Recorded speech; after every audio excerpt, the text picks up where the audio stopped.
On becoming ACC champs. Good for us to get here. Now we got to learn how to play.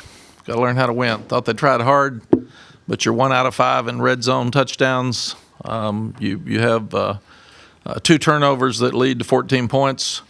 You have a blocked field goal. You're not going to win many games, so we got to score more points in the red zone. Questions? Please raise your hand. Let us get the handheld mic to you and let us know who you are, who you're with. First question, front row. Andrew Jones, Tar Heel Illustrated. What can you pinpoint that went wrong today that maybe was a connection to the last 2 weeks? Well, let me repeat the opening statement. We were 1 out of 5 in touchdowns in the red zone. If you're going to do that, you're not going to win games. We felt like with DJ, we were going to make him beat us. We were going to stop the run, so we stacked the box. They put in Cade, and Cade played great. So we had to adjust and try to come after him with really young secondary people in the second half. So that put us in a bind. If I could ask a follow-up to that. And we had 2 turnovers that led to 14 points, one at the 24-yard line, 1 interception for a touchdown. You're not going to beat a good team with those circumstances. Yeah, as a follow-up, I should have said more specifically, what are the problems in the red zone that's connecting there to the last 3 weeks? If I could answer that tonight, I'd be making more money than I am coaching. We'll have to go back and look at it tonight and see what it is. It's been a consistent problem the last 3 weeks, and it wasn't the first 10. So I don't have any idea. They've got a really good defense. I know that, and they were hard to block, and they brought a lot of pressure, and but not many people score many points against them. Back of the room. Hey, Mack. Pat Welter in the back here, WRAL. Yes. Mack, did expectations get unfairly high on this team before the last 3 games? I don't have any idea what they were. We want to win every game.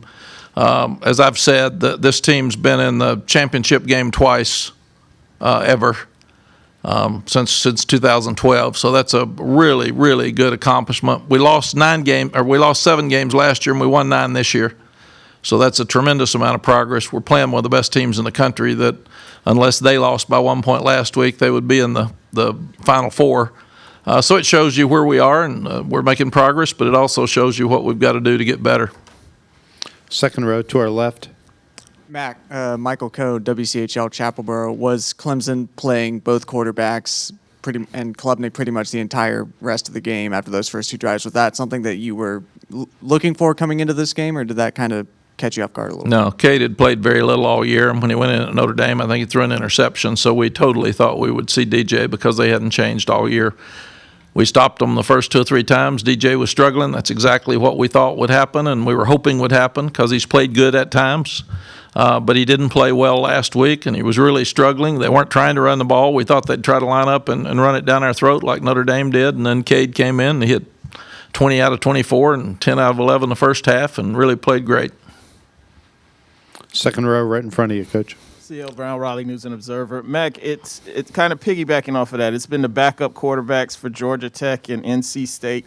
How difficult is it, and how much changes, from you guys prepared for one thing and you have to kind of change in the middle of a game? Like, how does that change how you do Well, it? it's very difficult, and we've got to do a better job of it. The other thing is we've got a sophomore and 2 freshmen starting in the secondary, and you don't want to blitz.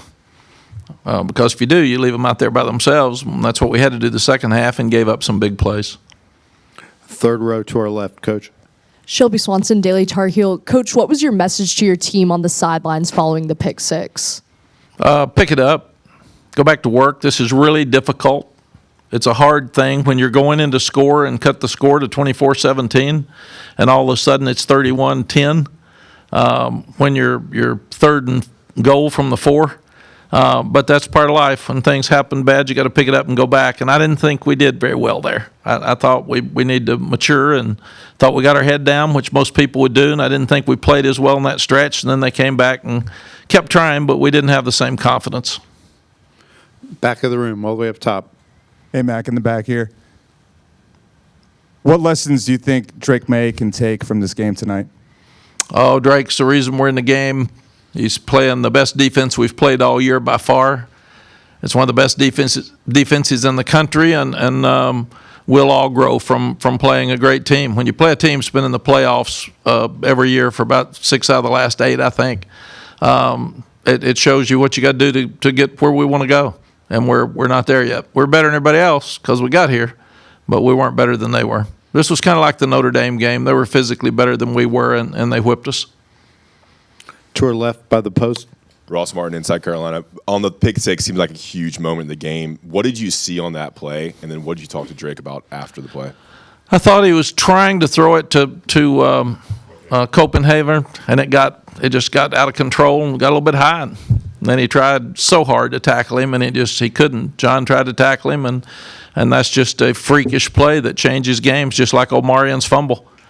We're right in the game, we're moving it, and we fumble it at the 24-yard line. I mean, it's and we're not built yet to walk in there and shut it down like we'd hope we will be at some point. So that's what I saw.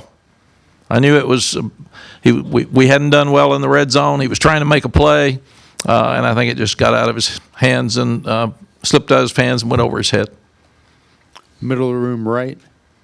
Mike Solarte, Spectrum News 1. Coach, you've addressed the fumble, the blocked field goal, the problems in the red zone. Are those the biggest takeaways, the biggest lessons to try to apply to next season for you and your staff and the players that are going to be coming back? Just those big moments in games, those little moments in games? I mean, where does the evaluation, do you think, begins? Yeah, well, it begins after every game, so we've got to get better for the bowl game, and we'll play a top 15 team somewhere. They'll be really, really good. Secondly, we reevaluate after every year, and red zone touchdowns were one of the major things last year. We wanted to limit tackles for loss. We wanted to limit sacks. We wanted to do a better job on fourth downs, which we've done, and we wanted to do a better job in the red zone with touchdowns, which we did till 3 weeks ago. And we've been playing really good defenses. And when you play great defenses, you're not going to do as well. So we've got to do better against great defenses. And really, Georgia Tech had a really good defense for our league.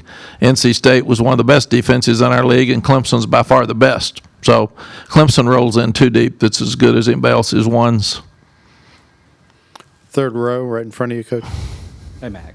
Adam Smith, Inside Carolina. You might have addressed it earlier, missed some of your early comments, but the way you're able to get the start going with the 2 stops on defense and then the opening drive, what did you think changed for you guys, or what did Clemson adjust, do you think? Did they just decide to bring more pressure?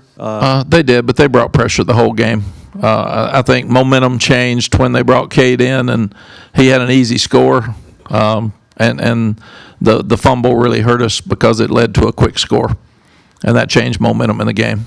And then we got down there again and had the blocked field goal, which we haven't had all year, and they brought 2 off the outside, and the guy made a great play. And then we get down there again and have to kick a field goal. So we just kept having negative things happen throughout the game, and I thought we lost some confidence. Any other questions? Second row to our left. Mack, Michael Coe, WCHL Chapelboro. You mentioned the bowl game. What are you going to say to the guys to pick them up after this, which could be a demoralizing loss? What are you going to say to them to sort of reset, refocus for the bowl game, which, like you said, is going to be against a good team? You know, every loss is demoralizing because you want to win so bad, and where there are expectations, you want expectations. People said people get mad when you lose now. That's good because they didn't care when we got here.